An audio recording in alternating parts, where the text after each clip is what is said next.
Assalamualaikum warahmatullahi wabarakatuh.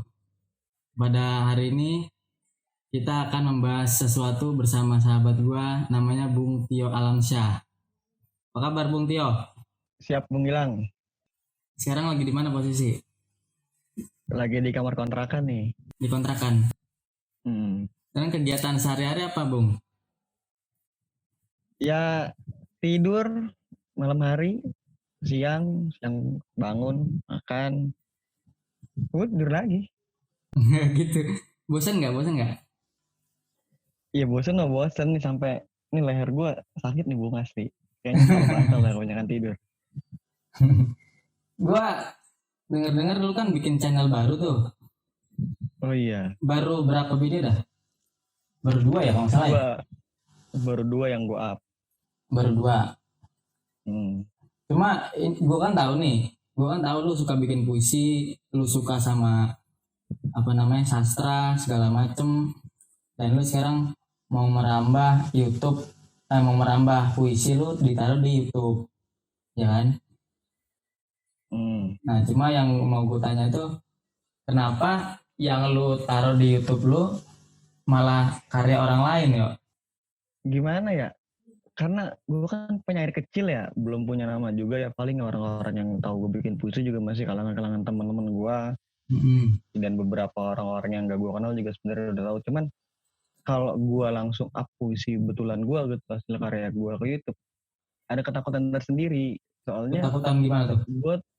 gue orangnya tuh dari dulu nulis puisi sebenarnya tujuan gue nggak untuk orang-orang, tapi untuk meditasi Untuk diri gue sendiri aja, buat kembali ke gue. Takutnya ketika gue up ke orang, terus orang itu nggak bisa paham dan nggak bisa mengerti gitu kan, nanti malah jadinya puisi itu jadi nggak berguna. Padahal tujuan gue nulis puisi itu buat memperbaiki diri gue sendiri pribadi, dan mm-mm. kalaupun ada rezeki ya bisa diterima orang lain dan jadi manfaat juga kan. Mm-mm. Jadi lu bikin puisi, lu malah untuk introspeksi diri lu sendiri. Iya emang tujuannya gitu. Gue nggak pernah nulis puisi yang gue langsung tujukan kepada orang lain. Terutama tujuan pertama gue itu ya gue lihat diri gue sendiri dulu. Mm-mm. Kalaupun gue pernah nulis sesuatu tentang orang lain, ya awalnya ya harus gue dulu yang jadi bahan cobaannya atau jadi cerminannya.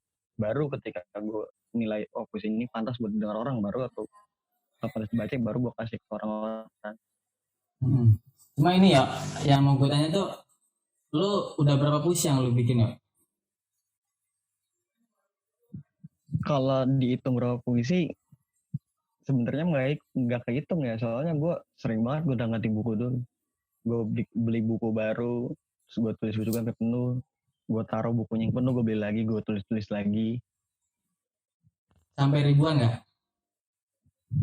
Ya nggak nyampe ribuan juga sih, ya adalah ratusan. Cuman ya kalau gue ngertiinnya ya puisi-puisi gue semua itu ya anak-anak gue, makanya gue bakal rawat terus. Emang ada beberapa anak-anak gue yang sengaja gue cecer atau sengaja gue buang, karena emang ya itu emang pertama bukan diri gue banget, dan Mm-mm.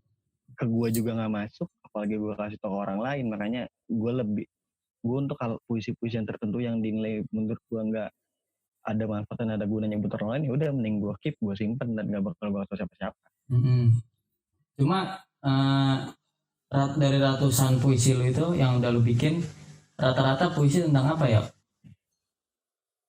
Kalau gue lebih resep sebenarnya entah kenapa ya, karena puisi itu kan lebih dari sekedar ketukan inspirasi ya. Jadi kalau Mm-mm. nulis puisi itu nggak cukup inspirasi. Jadi ya yang apa yang lu dapet dari lu berpikir yang lu selalu tulis. Dan Suara hati lah kebanyakannya ya. gue ya bisa dibilang suara hati lah. Ya kebanyakan sih kehidupan, Mm-mm. cinta, dan gue lebih seneng nulis buat orang-orang yang tertindas, karena menurut gue ya gue pun tertindas, karena gue mikirnya ya gak cuma dia doang, terus gue pengen nunjukin bahwa gue pun tertindas, entah dari segi kehidupan atau dari percintaan, gue juga tertindas. Makanya gue tulis itu.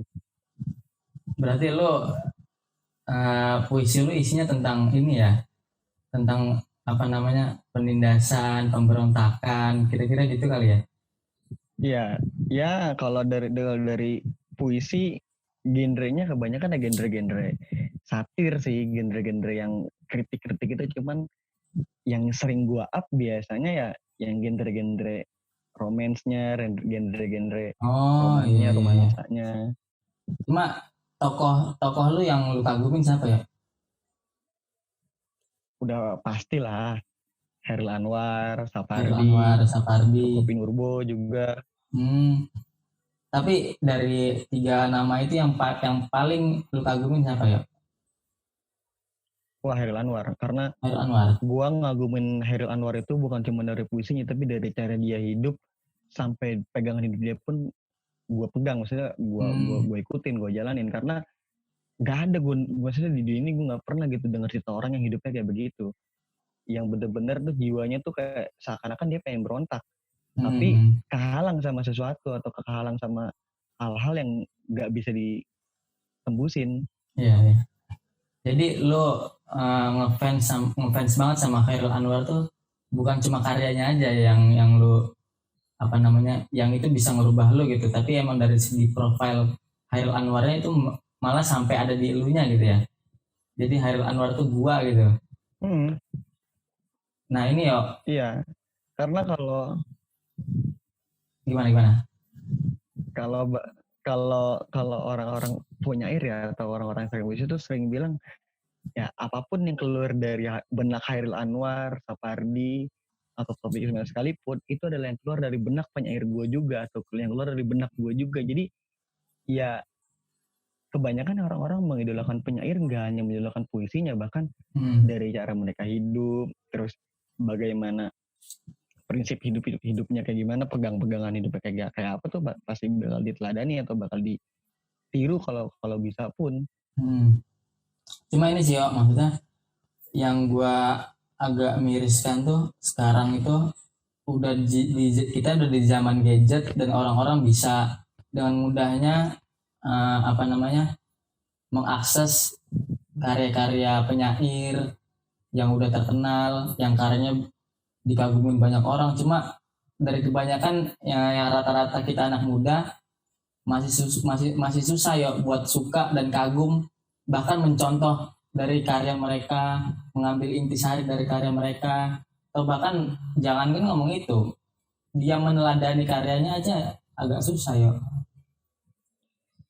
Iya, itulah yang kenapa takutnya gue, makanya jadi gue nggak pengen orang tuh suka puisi gue cuman suka karena wah ini mewakili perasaan gue gitu, atau wah ini Hmm. apa yang lagi gue rasain.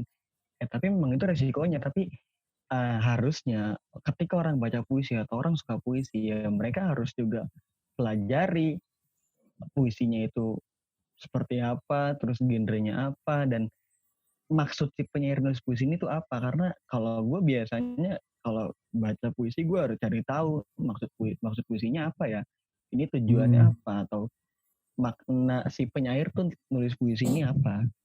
Nah itu kan pendapat lu ya. Mungkin maksud gue gini ya.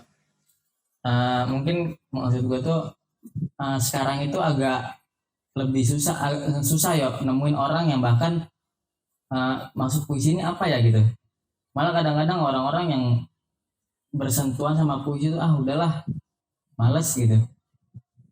Apa ada Ya, hubungannya ya sama ini ya sama masa depan penyair sastrawan itu ada hubungannya nggak sih ya? Maksudnya saat jadi sastrawan atau penyair itu nggak ada masa depan kira-kira gitu.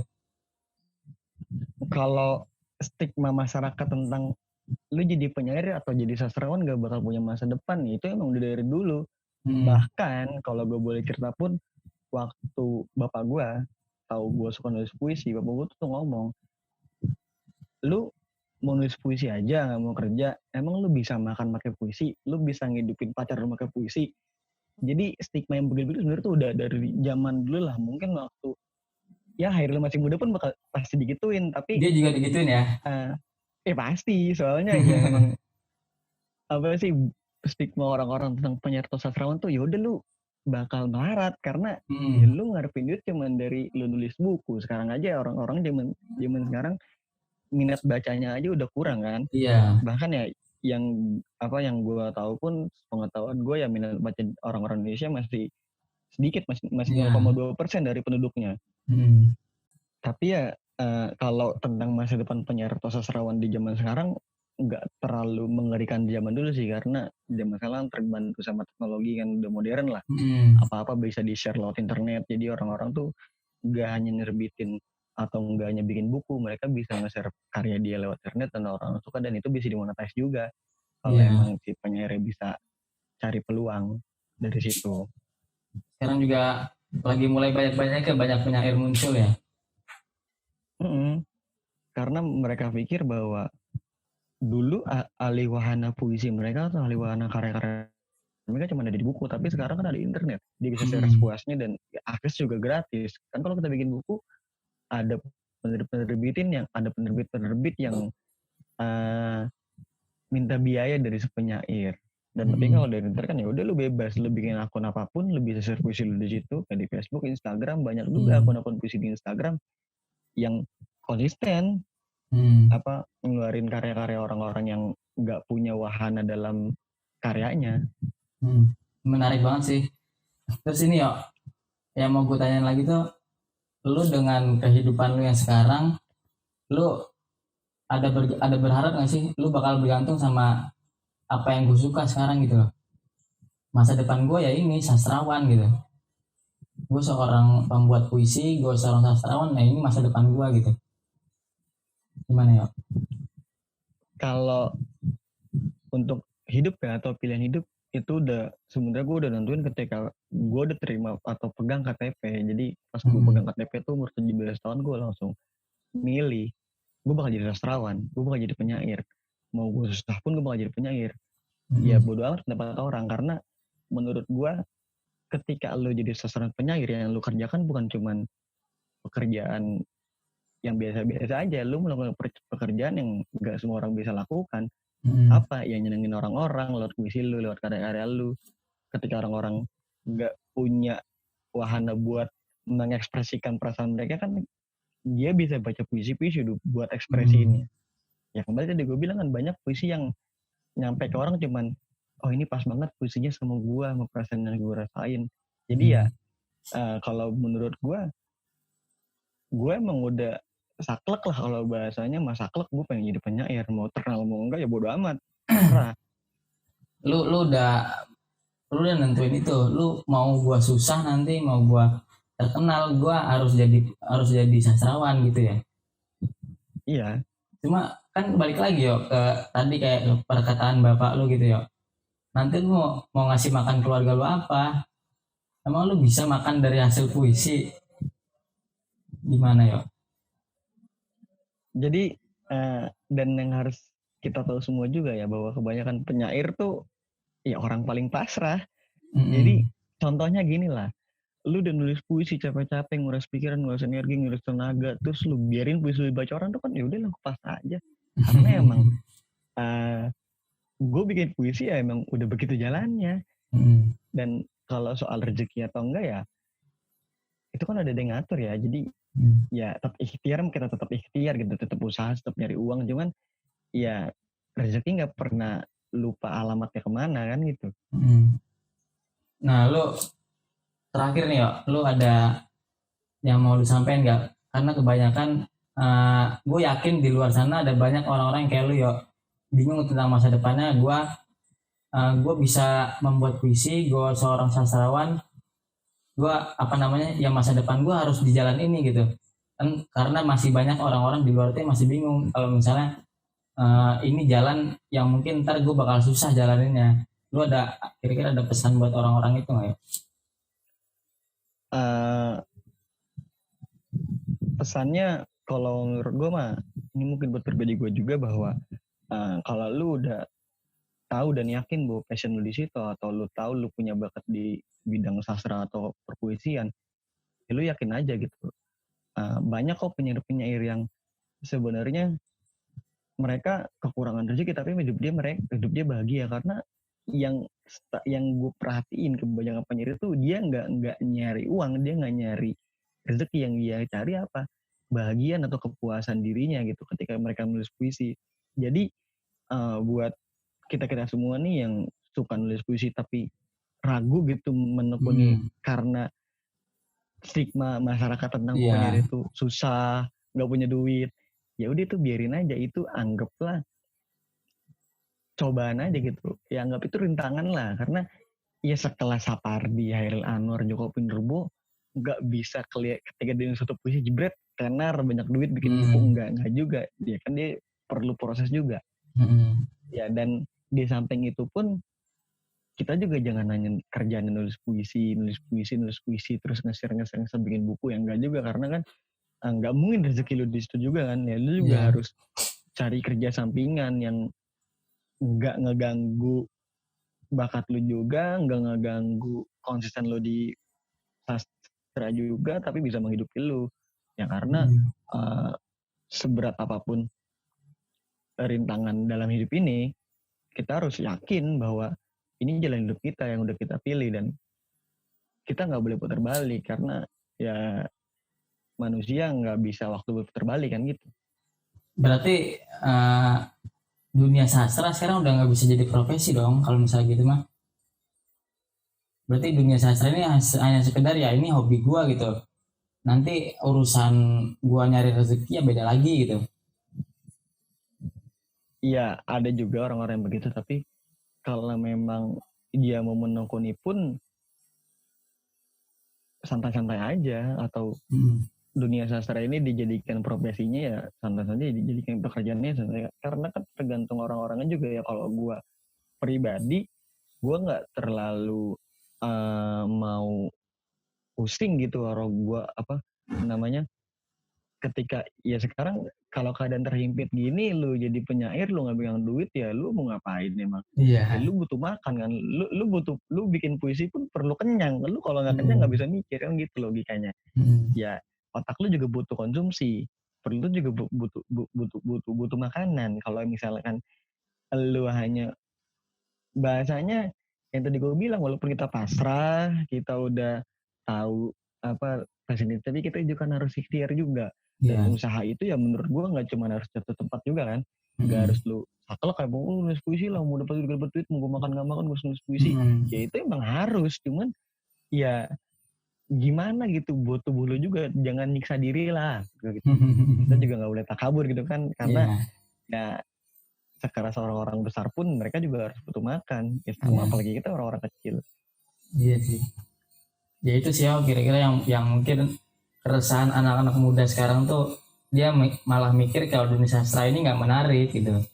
Karena kalau misalnya kita telusurin ke belakang, gua pun dulu waktu kecil diarahkan buat cita-cita kamu ya dokter, cita-cita ya pilot, cita-cita ya polisi gitu. Nggak ada namanya nanti cita-cita kamu jadi sastrawan ya, itu kan nggak ada ya. Iya, Iya itu kan, makanya nggak pernah ada gue lihat itu. hmm, makanya uh, ini menarik juga, emang ya menarik, karena apa Hmm. sih yang ditanamkan dalam diri kita dari SD tuh, ketika ada tugas sekolah kelas 3 kelas 2 SD, tulis Hmm. cita-cita kamu, ini itu tulis ya udah Iya, mainstream. nggak jauh-jauh dari dokter lah, pilot, perawat, polisi, nggak ada tuh sastrawan gitu-gitu. Iya, maksudnya makanya itu juga yang bikin warga sastra atau orang-orang yang menekuni sastra jadi merasa dikucilkan, merasa bahwa profesi sebagai penyair atau sastrawan itu ya gak menarik, gak bagus. Nggak Padahal menarik. ketika lu udah masuk, ketika lu udah masuk dan menekuni itu, lu bakal nemuin satu kepuasan yang gak bakal lu bisa temuin di hal yang lain. Iya sih Mas, benar sih. Jadi sama aja ketika lu jadi dokter, lu ngobatin pasien yang sakit parah, lu tekun banget ngobatin dia, lu rawat dia, terus akhirnya pas itu sembuh, kan lu jadi ada kepuasan sendiri. Iya. Gue berguna jadi dokter gitu. Hmm. Jadi ada feel yang sebenarnya nggak bisa kita bagi-bagi juga ke orang-orang, Hmm. karena datang sendiri, dan itu emang harus jadi bahan pelajaran kita sendiri. Hmm. Gue ganggu nggak sih? Enggak lah, Enggak ya. Gue kalau Santai jadinya ya. ya paling kalau ngopi ya sambil teleponan gitu kan sama pacar. Asik. Ya, lu kalau misal teleponan sama pacar lu sering gombalin nggak pakai puisi? Enggak ya, maksudnya kalau gue nganggapnya nggak gombal gitu, emang niatnya gue bacain puisi aja. Gue nggak pernah pakai puisi gue buat gombal soalnya. Oh gitu. Iya, Karena puisi pemberontak semua ya. iya, maksudnya gue nggak pernah gitu nulis puisi sengaja gitu terus buat gue balin cewek, enggak lah, enggak Enggak gitu ya. gitulah. Ya paling kalau gue pengen nulis tentang dia udah gue tulis aja dan gue kasih tahu nih gue nulis tentang lu tuh, Kirain lu cuma gue iseng-iseng. bikin puisi kan sebar ke perempuan-perempuan. Lah enggak dong. Kan stigma orang-orang sastrawan itu kan ya mereka ya orang-orang tukang gombal. Bukan tukang gombal sih, tapi Gimana? orang yang nggak tahu tukang gombal, caranya gombal gimana? Oh gitu. Dia Iya, cuma nge-share aja ya. kan elegan gitu kan maksudnya. Zaman sekarang gitu kan modern bos ya kan. Lu punya banyak cara buat gombal yang nilai bunga mawar atau berlian tuh di atas puisi, tapi lu masih nembak cewek pakai puisi itu kan jadi aneh ya kan. Jadi lu jadul banget gitu. Itu kayak bapak gua kan gitu kan ceweknya. Iya karena memang stigma orang-orang sekarang gitu. Kalau ngeliat orang baca kalau ngeliat orang ngirim puisi ke pacarnya tuh, anjir lu jadul banget lu masih pakai puisi. Kan ada bunga, ada coklat gitu. Dan orang penyair gak butuh beli bunga, gak butuh beli coklat, tinggal tulisnya di puisinya. Ya Kenapa? kan gitu. Nggak punya duit? Iya, karena satu itu nggak duit kan. Iya buat ngirit juga kan. Ada duit cuman udah ngirit lah cukup buat makan doang. Yaudah gue tulisin puisi dah. Tentang mawar merah, terus kasih ke pacar atau kasih ke gebetan. Itu lebih irit bos. Coba nih yo, terakhir banget nih. Coba dong share ke kita puisi yang pernah lu gunain buat atau puisi yang lu puisi favorit lu deh. Puisi favorit lu bisa share ke sini ya. Puisi favorit. Nih, gue baru nulis baru-baru ini sih. Masih anget. Dan ini juga belum gue ngasih tahu siapa-siapa. Dan Ini puisi real puisi lu ya. ini real puisi gue. Dan belum gue judulin juga. Karena apa ya? Ini sedikit lagi dah. Kalau gue tuh orang yang nulis puisi nggak mau judul dulu gitu. Ya udah gue tulis dulu aja nggak ada di pikiran gue. Bikin isinya Dan dulu ketika baru bikin judulnya. dan kadang-kadang pun puisi gue kebanyakan gak ada judulnya karena gue bingung ngasih judul apa. Nggak ada judulnya. Iya, kebanyakan puisi-puisi gue gak ada judul yang kayak gini. Gue belum ngasih judul dan emang karena gue bingung judulnya apa ya. Yang mana kadang-kadang ketika gue udah share atau udah kasih tau ke pacar gue, nanti pacar gue baru ngasih tahu ini judulnya yang pas ini. Dan kebanyakan emang puisi gue gitu dijudulin sama orang. Ayo, coba. Selembar daun itu tak mengerti. Siapa yang sedari tadi menyalami keanggunan pada setiap tarian yang diciptakan angin kepada daun-daun lain yang saling menangis tak terima karena duka bersarang pada intinya. Di permukaan sungai ia berserah dengan air mata yang teduh bersejinggat melawan titik waktu. Dengan luka yang basah di dada, ia berlayar menyusuri kesedihan permukaan sungai yang tak pernah punya kuasa, yang sebentar lagi akan menjemput mimpi samudra. Pada setiap muara, di pulau-pulau kecil, tempat keluarga peri bermain dengan hujan dan petir, dan kita masih saja menjajakan tubuh di jalan-jalan dengan perasaan campur aduk, dengan pikiran yang sama sekali telah tunduk pada kelawan hidup. Kita menjilati tembok-tembok gedung, menyelami setiap mata yang keluar masuk pintu atau jendela, yang kadang pelan-pelan, kadang buru-buru, kadang mengendap-endap. Bulan bersinar pada setiap mata-mata lampu, mengisyaratkan lelah pada debu-debu dan para pekerja itu. Aku seperti pelacur yang haus kepuasan malam ini, memajang tubuh dengan harga yang bisa patah kalau sudah pagi. Siapa peduli akan air mata yang tercampur sisa bedak pada setiap pecahan merah di bibir yang harus tetap lembab, memangku jejak-jejak nasib, angin menyebabkan setiap tabir kehidupan jalan. Pada setiap tarikan nafas terlepas juga doa untuk ibu dan bapak. Oh Tuhanku, lantas kalau bulan tidak membuka cadarnya, pada siapa akan kutemui cahaya? Jakarta, 8 Maret 2020. Udih, gila sih ya. Tuh kalau misalnya gue cewek juga baper kali gue ya. Hai. Mungkin itu aja yang kita obrolin. Siapa tahu dari obrolan kita ini bisa bermanfaat juga buat ngisi waktu luang juga lah ya. Dan sekarang kita lagi PSBB, buat ketemu pun agak dibatasi. Makanya supaya siapa tahu konten ini bisa bermanfaat buat yang lain, dan buat kalian-kalian yang emang pengen penikmat puisi, boleh ya coba yuk konten YouTube channel lu apa ya namanya? YouTube channel gua nama gua itu Tio Alamsyah. Namanya Tio Alamsyah. Nanti mungkin gue taruh di link deskripsi kali ya. Ya, sip. Terima kasih yang sudah menonton. Jangan lupa like, comment, and subscribe channel ini.